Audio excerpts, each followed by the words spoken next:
Nahon nga si Kristo dili man ni pagpanukot no ngadto sa mga tawo nga iyang gitabangan, sa mga tawo nga iyang tagaag milagro giayo, kun dili siguro mga pagmahay ni Jesus nga dili sila makasabot sa gihimo niyang kaayo ug sa iyang gipadayag mahitungod sa gingharian sa langit.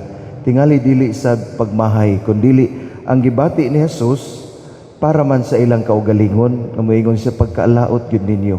Kamo nga gitagaan akog milagro, kamo taga Corazon, kamo nga taga Bethsaida, pagkaalaot ninyo. Kamo nga taga Capernaum, ang Capernaum is considered as the city, syudad ni Jesus.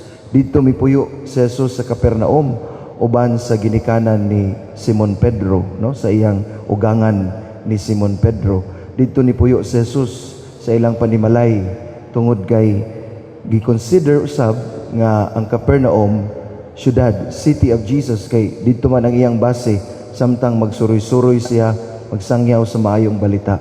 Mao nang ningon siya pagkalaot gyud ninyo, kamo nga duol unta nako, kamo nga nasayod sa akong gipanulti, kamo nga padayon kong gipasaylo, kamo nga padayon kong gidawat, di gyud hinuon mo makaabot sa destinasyon nga inyong gitinguha, no? Kay burabag duol unta mo nako, pero ang inyong mga kasing-kasing layo ra gyud sa akoa.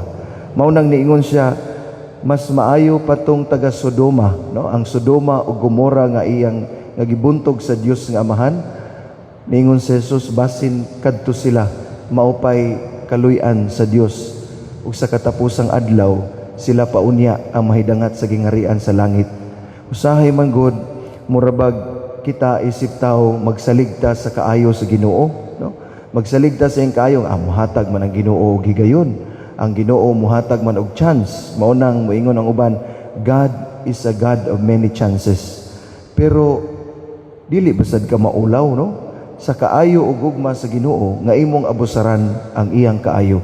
Kita na lang siguro maulaw sa iyang kaayo, sa iyang gugma nato nga padayon tang gipasaylo. Nagpadala siya mga propeta, nagpadala siya ni Kristo mismo nga iyang anak, unya padayon gyapon ang atong mga hiwi nga mga binuhatan, ug padayon ang uban kanato nga nagpalayo sa ilang kasing-kasing diha sa Dios.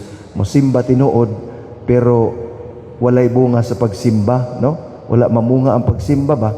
Magrosaryo tinuod, magnobina tinuod, ang uban pamimbro pa sa kalain-laing grupo sa simbahan, nangalagad pa sa simbahan, kunya ang uban nagyudya sa simbahan kanunay, pero duol sa Ginoo sa iyang panlantaw nga duol siya sa simbahan, pero ang kasing-kasing layo, no? Nakuha ninyo akong punto, no?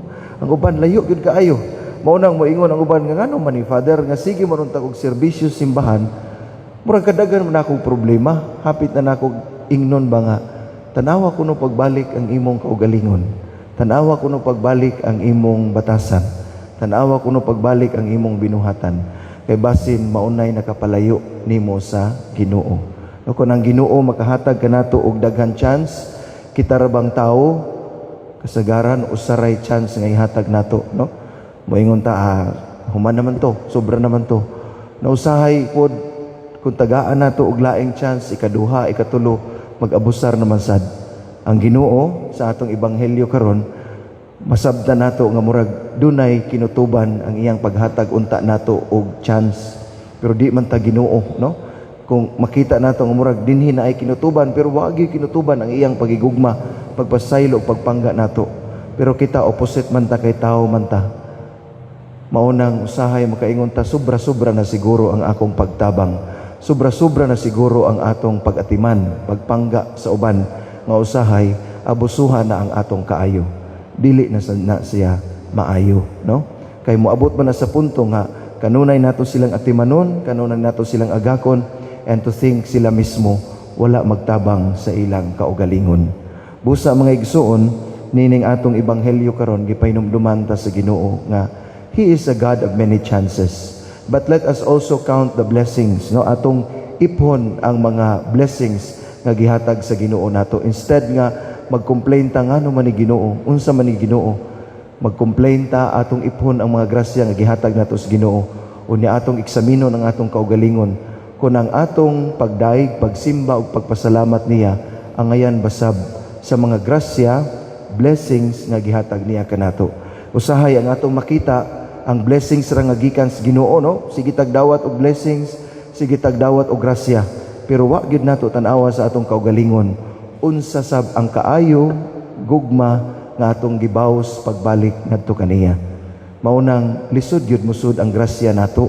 Kay ang Ginoo kung wise ta, mas wise ang Ginoo sa atoa.